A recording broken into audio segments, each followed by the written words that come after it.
মাঝারি স্বল্প বাজেটের পুজোর মধ্যে রয়েছে নবশক্তি সংঘের পুজো।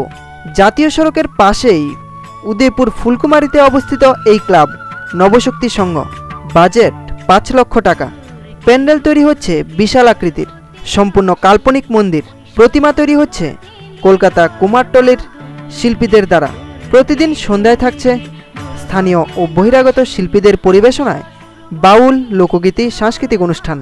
এছাড়াও বস্ত্র বিতরণ, কৃতি ও প্রবীণদের সম্বর্ধনা, মজার খেলা ইত্যাদি সামাজিক কর্মসূচি ও জনসচেতনতামূলক বার্তা ব্যানারের মাধ্যমে থাকবে। এবছর পুজো কমিটিতে সম্পাদক, সভাপতি ও কোষাধ্যক্ষ নির্বাচিত হয়েছেন যথাক্রমে অভিজিৎ দাস, ভবেশ দাস ও মানিক দত্ত। এটা কততম পুজো? এটা আমাদের এবার 50তম পুজো। আচ্ছা, এই সামাজিক কর্মসূচি? হ্যাঁ, সামাজিক কর্মসূচি আছে। কি রয়েছে? নানা ধরনের তো বস্ত্র বিতরণ আছে, তাছাড়া বৃদ্ধ বয়স্ক যারা আছে তাদেরকে সম্মান দেওয়া হবে আমাদের ক্লাবের থেকে 50 বছর উপলক্ষে। তাছাড়া সাফাই অভিযান আছে, স্বচ্ছ ভারত অভিযান থাকবে। এই সামাজিকের উপরেই কতগুলি তথ্য স্ট্যাচু বানিয়ে তথ্য ধরা হবে। এর মধ্যে অনেকগুলি নারীদের উপর আছে, তারপর পলিউশনের উপরে আছে, মণ্ডপ হচ্ছে লোকাল শিল্পী। এসি মিলন। জাতীয় সড়কের পাশে সোনামুড়া চমনের পুজো এসি মিলন।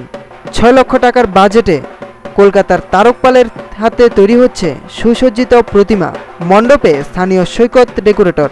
প্রতিমার দৈর্ঘ্য 14 ফুট ও প্রস্থে 22 ফুট। পুজো উপলক্ষে থাকছে প্রতিদিন মজার খেলা ও সাংস্কৃতিক অনুষ্ঠান। থাকছে চিত্রাঙ্কন প্রতিযোগিতাও। বলছি এসি মিলনের পক্ষ থেকে সমগ্র ত্রিপুরাবাসীকে শারদীয়া প্রীতি শুভেচ্ছা জানাচ্ছি। আর আমাদের এই এসি মিলনে এই পুজো 16তম পুজো এবার। আর আমাদের পুজোর স্পেশাল হচ্ছে ষষ্ঠী থেকে নবমী অবধি সাংস্কৃতিক অনুষ্ঠান করা হয়, আর অষ্টমীতে অন্নভোগের প্রসাদ বিতরণ করা হচ্ছে। আর আমরা এই পুজোটা সবাই মিলেই করছি, হিন্দু মুসলিম সবাই মিলিয়ে করছি।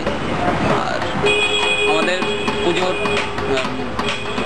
মূর্তি শিল্পী হচ্ছেন আমাদের কলকাতা থেকে আগত নবদ্বীপের শ্রী তারক পাল।